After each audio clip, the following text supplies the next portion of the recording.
예전에는 제가 젊은 청년들 20대, 30대 MZ 세대라고 합니다. 이들을 보게 되면 어떻게 하든지 마음에 쏙 드는 마음이 합한 배필을 만나서 결혼하고 자녀를 낳을 수 있으면 많이 낳아라. 그렇게 얘기도 하고 기도도 하고 그런 청년들 보면 어떻게 하든지 중매를 하려고 애를 썼는데 지금은 그렇지 않습니다. 지금은 2030 세대, MZ 세대 젊은 청년들을 볼 때 반드시 믿음의 짝, 예수 믿는 짝을 만나서 믿음을 자녀들에게 상속시킬 자신이 있으면 반드시 결혼하고 믿음의 짝을 만나지 않거나 믿음을 상속시킬 자신이 없으면 절대 결혼하지 마라. 결혼하면 네 자신만 불행해질 뿐만 아니라 배우자도 불행하게 되고 자녀들은 더 불행해진다. 그러니 믿음을 가지고 믿음의 짝을 만나고 믿음을 자녀들에게 상속시킬 자신이 있거든. 결혼해서 자식을 많이 낳아라. 이렇게 권면하고 이렇게 말하고 이렇게 기도하고 있습니다. 요즘 젊은 2030 MZ 세대들은 결혼을 하지 않습니다. 반 이상이 결혼하지 않고 설령 결혼을 하더라도 반 이상은 자녀를 낳으려고 하지 않습니다. 그래서 2030 MZ 세대들이 요즘 트로트를 좋아하는데 그들이 좋아하는 노래 가운데 이런 노래가 있습니다. 나이는 숫자, 마음이 진짜. 왜 모르는 것처럼 이렇게 이상하게 쳐다보시나요? 연애는 필수, 결혼은 선택. 가슴이 뛰는 대로 살아가. 맞습니까? 가사가. 아모르 파티, 사랑의 파티를 하자. 이 노래를 굉장히 좋아합니다. 이 유전공학이 발달하다 보니 전에 모르던 사실을 우리가 많이 알게 됩니다. 이 유전되는 것이 굉장히 많아요. 지능지수가 유전되는 것은 당연하고 감성지수, 영성지수도 유전이 됩니다. 게으른 것도 유전되고 성실하고 건면한 것도 유전되고 건강도 유전되고 바람, 외도도 유전된다는 사실이 과학자들에 의해서 밝혀졌어요. 이로운 것, 해로운 것 다 유전됩니다. 나쁜 환경 유전됩니다. 그리고 건강 유전되죠. 병원 가면 의사들이 먼저 물어보는 것이 가족 중에 암 환자 있나, 당뇨 있냐, 고혈압 있냐 물어봅니다. 그리고 보험회사에서도 알고 가족력을 물어봅니다. 건강 유전됩니다. 이 유전된다는 것을 오해를 하면 안 되는데 무슨 기계적으로 운명적으로 100%다 유전되는 것이 아니라 우리 속에 여러 유전인자들이 있는데 특별히 강한 것이 유전된다는 것입니다. 확률이 높다는 거예요. 유전될 확률. 그래서 유전된 것이 환경을 만들고 좋은 환경을 만들고 나쁜 환경을 만들고 그 나쁜 환경, 좋은 환경이 또 유전인자를 더 강하게 만들어요. 또 나쁜 환경, 좋은 환경을 강하게 만드는 것입니다. 요즘 빈부격차가 많이 납니다. 빈부격차가 많이 나요. 저소득층과 고소득층의 그 차이를 보여주는 게 지니 지수라는 게 있습니다. 지니 계수라고도 하죠. 그래서 이 지니 지수가 낮을수록 빈부격차가 작고 그리고 지니 지수가 높을수록 빈부격차가 많이 납니다. 우리나라와 일본과 이탈리아가 이 지니 지수가 0.35 정도 되고 우리나라보다 빈부격차가 덜 나는 나라들이 과거 그 소련 붕괴 전에 그 소련 그 공산당 체제하에 있던 나라들이 0.2 정도가 돼요. 그리고 지금 체코슬로바키아가 0.25 빈부격차가 많이 안 납니다. 그런데 빈부격차가 많이 안 나는 것이 반드시 좋은 것은 아닙니다. 그리고 독일, 프랑스, 스웨덴 이런 나라가 빈부격차 진위 계수가 0.3 정도 되고 우리나라, 일본이 0.35 되고 우리나라보다 더 진위 계수 빈부격차가 많이 나는 나라가 영국과 미국입니다. 0.4 정도 되고 그런데 중국이 0.45 빈부격차가 많이 나요. 그리고 남미에 있는 국가들 브라질이나 콜롬비아 이런 나라들이 빈부격차가 굉장히 많이 납니다. 0.5 정도가 됩니다. 이 빈부격차가 안 나는 것이 좋다고 생각하는데 반드시 그렇지는 않습니다. 예를 들어 볼게요. 내가 만약 저소득층으로 산다, 가난하게 산다, 그럴 때 한 끼 식사 비용이 1,000원이고 고소득층은 한 끼 식사 비용이 1,200원이에요. 그러면 이건 빈부격차가 얼마 안 나는 거잖아요. 이런 나라에서 사는 것과 그리고 빈부격차가 많이 나는데 한 끼 식사 비용이 5,000원이고 저소득층에서 한 끼 식사 비용이 5,000원이고 그리고 고소득층에서는 한 끼 식사 비용이 10,000원이에요. 어느 나라에서 살고 싶습니까? 빈부격차가 안 나더라도 한 끼 식사 비용이 1,000원인 나라에서 살고 싶습니까? 아니면 빈부격차가 많이 나더라도 한 끼 식사 비용이 5,000원인 나라, 잘 사는 나라에서 살고 싶습니까? 당연히 빈부격차가 좀 나더라도 잘 사는 나라, 한 끼 식사 비용이 저소득층이지만 5,000원인 나라, 미국 같은 나라에서 살고 싶어 합니다. 그런데 빈부격차가 계속 나게 되면 잘 사는 나라 같은 경우는 어떤 일이 벌어지는가 하면 잘 사는데 빈부격차가 계속 크게 나면 이 저소득층에서 어떤 잘 사는 기회가 사라져요. 그리고 공정이 무너지죠. 출세와 성공의 사다리가 끊어져요. 그래서 삶이 더 힘들어지고 고달파지는 것입니다. MZ세대 20대, 30대 청년들이 왜 결혼을 안 하려고 하는가 하면 유전된다고 했죠. 머리도 유전되고 나쁜 머리도 유전되고 부도 가난도 다 유전되거든요. 그리고 건강도 유전되고 그래서 내가 흙수저를 상속받았어요. 부모로부터. 그래서 굉장히 고통스럽고 삶이 힘들고 불행하다고 생각하는 그런 청년들이 굉장히 많아지는 거죠. 점점. 그래서 이들이 생각하기를 이게 유전되는데 내가 내 가난을 물려주고 내 자녀들에게 물려주고 그리고 내 나쁜 머리도 물려주고 내가 지금 출발선이 굉장히 뒤쳐져 있는데 이것을 물려주게 되면 내 자녀는 지금 내보다 훨씬 고통스럽게 불행하게 살아간다는 것입니다. 이걸 알아요. 그래서 고통은 불행은 내 선에서 끝내자. 부부가 서로 자녀를 낳아서 행복하게 살면 부부 둘만이 살 때보다 또 다른 행복이 있잖아요. 가정을 꾸려서 살면 가정이 주는 행복이 있거든요. 기쁨이 있고 있어요. 그런데 부부 입장에서는 자녀를 낳아서 살면 이 자녀가 주는 기쁨이 있기 때문에 좋아요. 그런데 자식 입장을 생각해 봐요. 자식 입장. 이 자식이 부모로부터 물려받은 게 없어요. 굉장히 인생의 출발선이 뒤처진 흙수저를 물려받았어요. 유전되니까 상속받았어요. 그럼 자녀는 지금 부모보다 더 고통스럽게 살아가야 돼요. 이걸 젊은 층이 알거든요. 그래서 내가 고통스럽게 힘들게 개고생하면서 사는데 이건 더 이상 자녀에게 물려주고 싶지 않다. 자녀로 하여금 겪지 않도록 하고 싶다고 해서 이 고생과 불행은 내 선에서 끝내자. 고 해서 이 젊은 청년들이 결혼을 하지 않으려고 합니다. 오늘 그냥 내가 벌어서 행복하게 살자. 소확행 해가면서 결혼하지 않는 것이 좀 이해가 되지 않습니까? 젊은 청년들이 지금 결혼을 안 하고 또 애를 안 낳으려고 하는 그걸 좀 이해가 되죠. 공감되는 부분들이 있다고요. 여기까지만 보면 인생이 정말 불행하지 않습니까? 고통스럽지 않습니까? 그래서 이 고탈마 시탈타는 인생은 고해다. 고통의 바다를 헤쳐가는 고해다. 그리고 욥의 친구인 엘리바스가 이런 말을 한다고요. 욥이 고통을 당하고 있으니까 인생은 고생을 위해서 태어났다.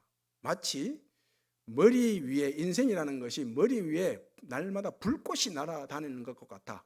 이건 날마다 불꽃이 날아다니는 것은 열받는 일이 생긴다는 것입니다. 막 삶이 뜨겁다는 거죠. 여기서 끝나면 우리 인생이 얼마나 비참합니까? 서글픕니까? 그러나 성경은 그렇게 말씀하고 있지 않습니다. 주의 이름이 온 땅에 어찌 그리 아름다운지요. 여호와 우리 하나님이여, 주께서 베푸신 은혜가 얼마나 큰지요. 주의 손가락으로 만드신 주의 하늘과 주의 손가락으로 만드신 달과 별들을 보니 주께서 내가 무엇이기에 나를 이처럼 돌보시고 나를 생각합니까? 그런다고요. 우리 인생이 그런 인생이에요. 하나님께서 이스라엘 백성들을 향해서 하시는 말씀이 뭡니까? 이스라엘아, 너는 행복한 자로다. 너같이 복을 받은 자가 또 어디 있느냐? 이렇게 말씀하죠. 이사야 말씀 보면 하나님께서 말씀하기를, 우리를 위해서 말씀하기를, 내가 너를 보배롭고 존귀하게 여기노라. 그러면서 스바냐 말씀에서는 너희 하나님 여호와가 너를 잠잠히 사랑하시며 너로 인하여 기쁨을 이기지 못하겠노라. 이렇게 말씀하죠. 우리를 향해서 하나님께서 말씀하시기를, 너는 내 사랑하는 아들이요 내가 기뻐하는 자라. 이렇게 말씀합니다. 나쁜 환경도 유전되고, 머리도 유전되고, 감성도 유전되고, 가난도 유전되고, 건강도 유전되지만 믿음도 유전됩니다. 믿음도 유전돼요. 그럼 다른 종교는 유전되지 않습니다. 그러나 기독교 신앙은 반드시 유전됩니다. 이 부모가 예수를 믿게 되면, 믿음의 길을 가게 되면 그 부모들에서 태어난 자녀들 적어도 한 명이 예수 믿을 확률이, 이건 확률인데 통계죠. 90%가 넘는다는 그런 데이터가 있습니다. 믿음이 유전되어 신앙을 상속받게 되면 이 믿음은, 신앙은 가난도 이겨내고 모든 나쁜 환경도 이겨내고 나쁜 머리도 다 뒤집어 버리죠. 모든 복을 다 얻게 합니다. 세상을 이기게 합니다. 믿음이 세상을 이깁니다. 나쁜 환경도 이기고 머리도 이기고 지능도 이기고 감성도 이기고 건강도 다 이겨냅니다. 오늘 본문 말씀을 보면 두 가정이 나옵니다. 엘리의 가정과 한나의 가정이죠. 엘리의 아들들은 행실이 나빴다고 합니다. 그렇죠? 행실이 굉장히 나빴어요. 그리고 하나님을 알지 못하고 하나님의 제사를 멸시했다. 가볍게 생각했다는 거예요. 예배를 소홀히 생각했다는 것입니다. 예배가 본질, 제사가 우선이 아니라 늘 뒷전으로 밀려났다. 그렇게 살아갔다 이겁니다. 이게 누구 영향인가 하면 바로 아버지 엘리 제사장 영향을 받은 거예요. 이 엘리 제사장이 어떤 제사장이었는가? 굉장히 영적으로 둔한 무딘, 어리석은 제사장이었습니다.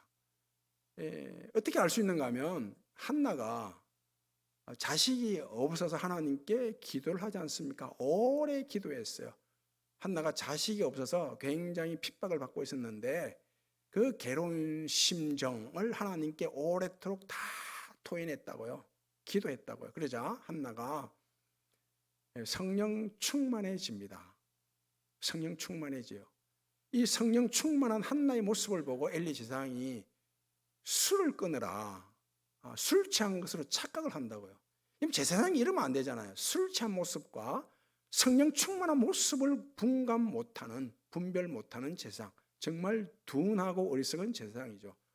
그리고 뒤에 가보면 하나님께서 사무엘을 부르죠. 사무엘아 사무엘아 부르는데 이 하나님의 음성을 엘리 제사장은 듣지를 못합니다. 엘리 제사장은 영적 귀가 닫혀 있었고 영적 눈이 가려져 있었던 거예요. 이 아버지 엘리 제사장의 영향을 받은 이 자녀들이 하나님의 제사를 멸시하고 행실이 나쁘고 제사 예배를 소홀히 여기고 귀찮게 여겼죠. 그런 반면에 한나의 집안이 나오죠. 한나에게 하나님께서 마침 사무엘을 주셨어요. 이 사무엘을 한나는 늘 하나님 앞에 잘하도록 하죠. 하나님 앞에 잘하도록, 하나님을 알도록 신앙을 가르칩니다. 그리고 보면 이런 말씀이 있지 않습니까? 한나가 매년이에요. 매년 한 번이 아니라 매년 남편과 함께 하나님께 제사 드리러 갈 때 사무엘에게 옷을 지어 입혔다고 하죠. 세마포 옷을 지어 입혔습니다. 하나님께 예배 드릴 때 입는 옷을 지어 입힌 거예요. 어린아이들은 한 해가 다르게 성장하지 않습니까? 콩나물 자라듯이 쑥쑥 자랍니다. 올해 입은 옷을 내년에 입힐 수가 없죠. 애가 쑥 커가지고 성장해서 입힐 수가 없습니다. 그래서 한나는 매년 사무엘을 데리고 하나님께 제사 드리러 갈 때마다 새 옷을, 몸에 맞는 옷을 지어 입혔다고요. 옷을 지어 입힐 때, 옷을 만들 때, 세마포 옷을 만들 때 한나가 어떻게 만들었겠습니까? 옷 만들 때 그냥 만드는 게 아니죠. 자르고 깁고 누비고 꿰매고 술을 넣고, 그럴 때마다 믿음의 술을 넣는 것입니다. 믿음의 술을 놔요. 한 올 한 올. 야, 이 아이는 하나님이 주신 선물이다. 그거 생각해서 하나님 앞에 자라가야 된다. 믿음으로 옷을 지어 입히는 것입니다. 아이들 매년 옷을 사 입히죠. 아이들이 자라니까, 성장하니까 옷을 사 입힙니다. 옷을 사 입힐 때 어떤 마음으로 옷을 사 입힙니까? 이 옷을 입고 하나님께 잘 보여야 된다. 주일 예배 때 입는 옷이다.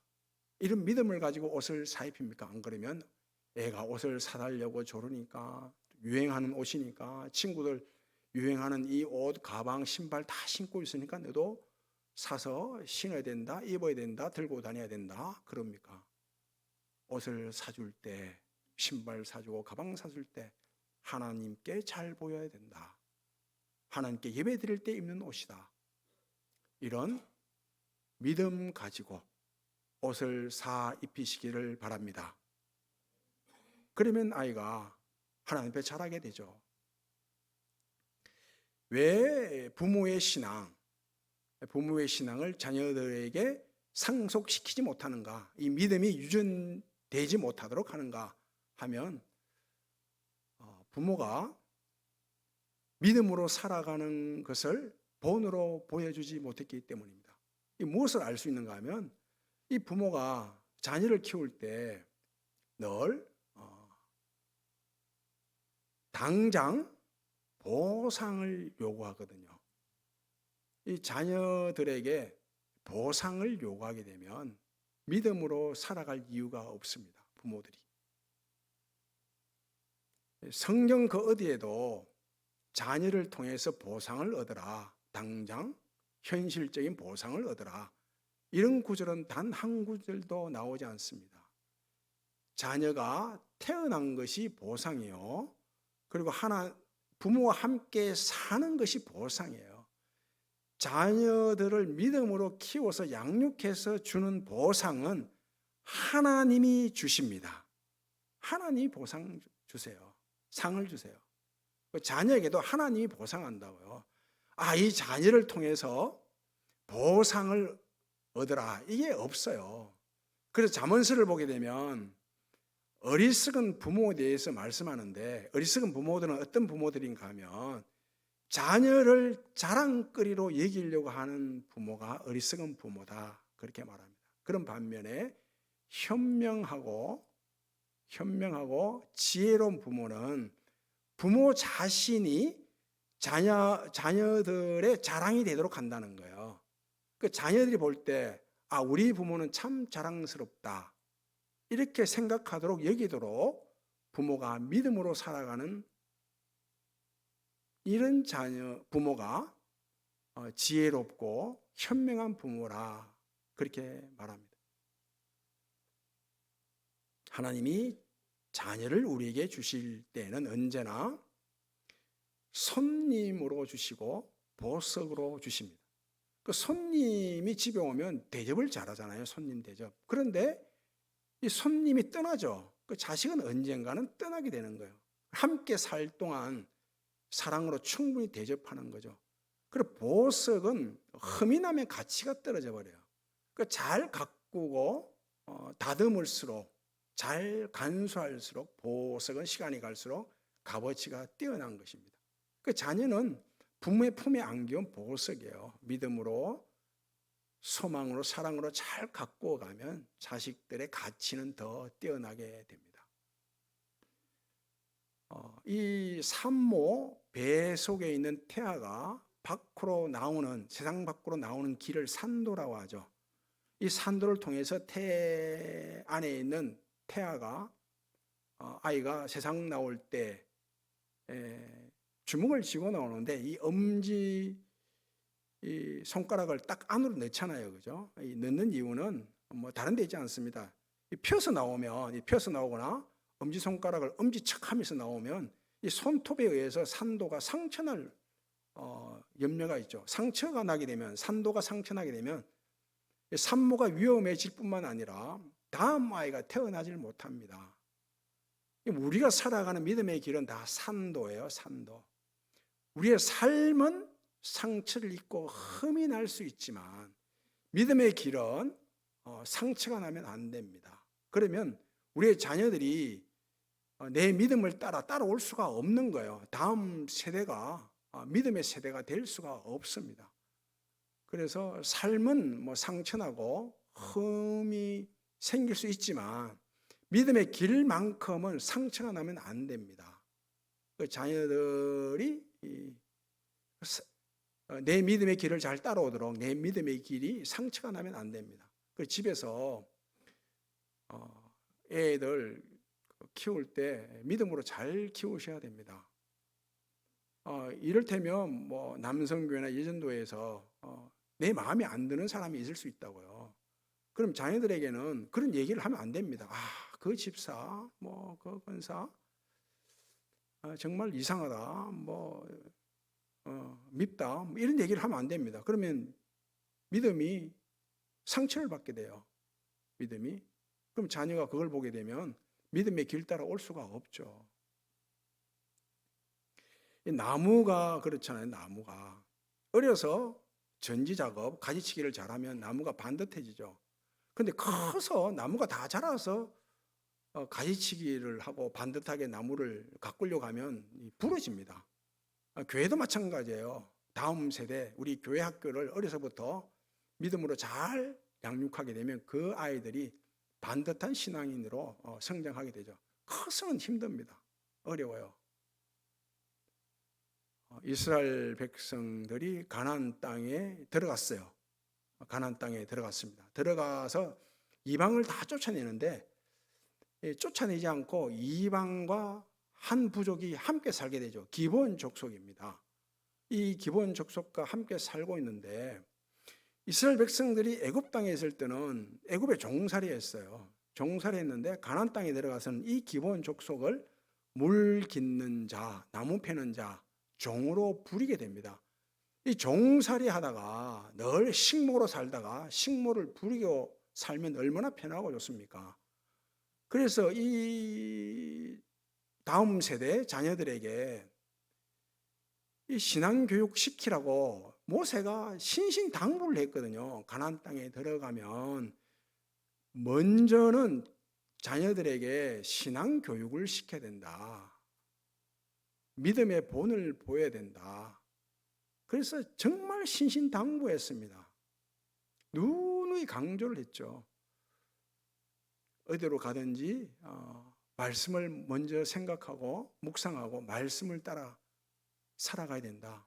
그런데 이 가나안 땅에 들어간 이스라엘 백성들이 먼저 말씀으로 신앙 교육 시키는 걸 제쳐두고 이 기본 족속을 종으로 사용하고 이들로부터 농사 짓는 법을 먼저 배워버립니다. 이 농사 짓는 법을 알아야 먹고 사는 문제가 해결되고 이게 굉장히 중요한 거예요. 농사 짓는 법을 배워야 됩니다. 그런데 과거 고대 농사 짓는 법은 다 우상 숭배와 관련이 있잖아요. 비를 내려주는 비신을 섬겨야 되고 햇빛을 보내주는 햇빛 또 신을 섬겨야 되고 늘 우상숭배와 관련이 있거든요. 그 농사 짓는 법을 배우면서 이스라엘 백성들이 먼저 하나님 말씀을 제쳐놓고 우상숭배하는 법을 배워버려요. 그래서 이게 올무가 돼요. 이스라엘 백성들로 하여금 우상숭배에 빠지게 되고 결국 이방에 또 종이 되는 이런 어처구니 없는 일이 벌어진 거예요. 예수님께서 공생애를 시작할 때 마귀가 와서 유혹을 하죠. 네가 만약 하나님의 아들이거든 이 돌을 가지고 떡을 만들라. 이런 유혹입니다. 하나님의 아들됨을, 네가 하나님의 아들인 것을 이 돌을 가지고 떡을 만드는 일로 통해 증명하라. 이런 뜻이죠. 그래서 이 마귀의 유혹은 언제나 우리로 하여금 어떤 유혹으로 다가오는가 하면 늘 떡으로 내가 하나님의 아들 된 것을 증명하려고 해요. 우리의 자녀들이 남들보다 더 앞선 떡, 좋은 떡, 큰 떡, 남들 보란 듯이 보여줄 만한 이런 떡으로 하나님의 아들됨을 증명하려고 한다고요. 예수님께서 이 마귀의 유혹을 물리쳤죠. 사람이 떡으로만 사는 것이 아니라 떡으로 사는데 떡으로만 사는 게 아니래요. 떡이 우선이 아니라는 뜻입니다. 말씀으로 하나님의 아들됨을 증명해야 된다. 이런 뜻으로 마귀의 유혹을 물리치는 거예요. 그래서 하나님의 아들됨을 내가 증명하고 내 자녀가 하나님의 아들됨을 증명하려고 하는 것은 바로 말씀이에요. 말씀으로 하나님의 아들됨을 먼저 증명하고 그 다음에 떡으로 살아가야 된다. 이런 뜻이죠. 이스라엘 백성들이 가나안 땅에서 기본 족속을 종으로 부리면서 우상을 결국 배우게 되고 우상 숭배해요. 하다 보니 이방의 침략을 받게 되고 이방에 또 종살이를 하게 됩니다. 무려 얼마나? 400년 동안 종살이를 하게 돼요. 400년 이상을. 암흑기에 암흑기, 영적 암흑기. 마치 오늘날 우리 대한민국과 비슷합니다. 이방의 종살이하니 얼마나 괴로워요. 그래서 하나님께 부르짖습니다. 도와달라고. 제발 이방으로부터 벗어나게 해달라고. 그래서 하나님께서 구원자 사사를 보내죠. 사사. 이 하나님이 이스라엘 백성들을 이방 손에서 구원하는 도구로 사사를 보내시는데 이 사사들이 어떤 사람들입니까? 사사들. 그 당시 사회 부적응자들, 부적격자들이 다 사사예요. 사사, 여성이 사사로 쓰임을 받습니다. 이거 상상도 할 수 없는 일이죠. 여성이 사사로 쓰임 받고 기생의 아들이 사사로 쓰임 받고 왼손잡이라는 것은 그 당시 장애인이에요. 장애인이 하나님의 사사로 쓰임 받고 그리고 잡류, 하류 인생이 하나님의 사사로 쓰임 받고 이거 무엇을 뜻합니까? 무엇을 뜻하느냐? 하나님이면 된다 이것입니다. 하나님이 못하실 일이 없다. 하나님께는 능치 못함이 없다. 이런 뜻이에요. 그 이방과 전쟁할 때 하나님께서 계속해서 하신 말씀이 뭐예요? 너희는 가만히 있을지어다. 내가 너희들보다 앞서가리라. 이렇게 말씀하고 너희들이 지금 군사를 모은 이 군사의 숫자가 너무 많다. 이건 하나님이 하신다는 거거든요. 하나님이면 충분하다는 거예요. 하나님이 못하실 일이 없다. 하나님이면 다 된다. 이것입니다. 하나님이면 충분합니다. 하나님 한 분이면 충분해요. 틀림없어요. 그럼 예수 내가 안 믿었으면 어쩔 뻔했냐 생각하면 끔찍하죠. 그럼 예수를 믿는데 내가 이 예수 믿는 복보다 큰 복이 없죠. 그럼 내가 예수를 안 믿었으면 어떻게 되었으나 끔찍하지 않습니까? 예수 믿는 것이 이처럼 놀라운 복이고 놀라운 은혜고 정말 엄청난 복이죠. 우리의 자녀들도 내가 예수 믿는 복을 누리는데 우리의 자녀들도 예수 믿는 복, 나처럼 그런 믿음을 가지고 살아가 예수 믿는 복이 이처럼 놀랍고 크고 신기하고 신비롭구나. 내가 상상도 못할 그런 복을 예수 믿음으로 누리고 있구나. 이 자녀들도 그런 신앙 고백이 있을 수 있도록 해야죠. 하나님께서 나를 위해서 마치 가시고기처럼 다 내어줬잖아요. 살 한 점, 피 한 방울, 물 한 방울 남김없이 하나님이 나를 위해서 아까워하신 것이 있습니까? 아까운 게 하나도 없습니다. 그래서 우리도 자녀들이 믿음으로 살아갈 때 우리가 아까워할 게 있으면 안 됩니다. 예수 믿는 복이 최고의 복이라 어떻게 하든지 자녀들이 예수 믿도록 믿음을 상속시키고 믿음이 유전될 수 있도록 하셔야 합니다. 좋은 것은, 진짜 좋은 것은 한꺼번에 다 누릴 필요가 없잖아요. 내가 좋은 것을 누리고 있는데, 예수 믿음으로 좋은 것을 누리고 있는데 이걸 내 자녀들도 누리게 해야 된다고요. 그래서 나는 이제 살 만큼 살았죠, 여러분들. 아직 더 살아야 됩니까? 살 만큼 살았잖아요, 지금. 지금 죽어도 여한이 없다. 이거 아닙니까? 예수 믿기 때문에. 그래서 이런 고백을 자녀들도 할 수 있도록 내 믿음을 자녀들에게 전해줘야 합니다. 믿음으로 양육해야 돼요. 지난주 말씀드렸는데 병 없이 오래 살게 되면 병이 있는 상태로 골골거리면서 오래 살게 되는 것을 잴 수 없으면 120살까지 산다. 이것 아닙니까? 그런데 정말 나는 이제 죽어도 여한이 없다. 내 자녀들에게 믿음을 상속시켰기 때문에 나는 이제 죽어도 여한이 없다. 이런 믿음으로 사시면 건강하게 120살까지 살 수 있습니다. 죽더라도 자녀는 살려놓고 죽자. 이거 참 실감나는 말 아닙니까? 나는 지금 죽어도 괜찮다. 자녀에게, 후손들에게 믿음만 상속된다면 이런 믿음으로 살아가셔야 돼요. 하나님이 아까워하지 않은 것처럼 우리를 위해서 우리도 자녀가 믿음으로 살아가는 일에 아까워하는 게 있으면 안 됩니다. 어떻게 하든지 자녀들이 믿음으로 살아갈 수 있도록 내가 마치 가시고기가 되어 다 헌신하고 희생합니다. 그것만이 우리가 할 일입니다. 그것이 우리의 사명입니다. 부디 예수 그리스도의 복음의 사명자로 우리의 다음 세대, 우리의 후손들이 믿음으로 살아갈 수 있도록 믿음의 본을 잘 보이시고 믿음의 길을 가는 그 은혜가 있기를 바랍니다.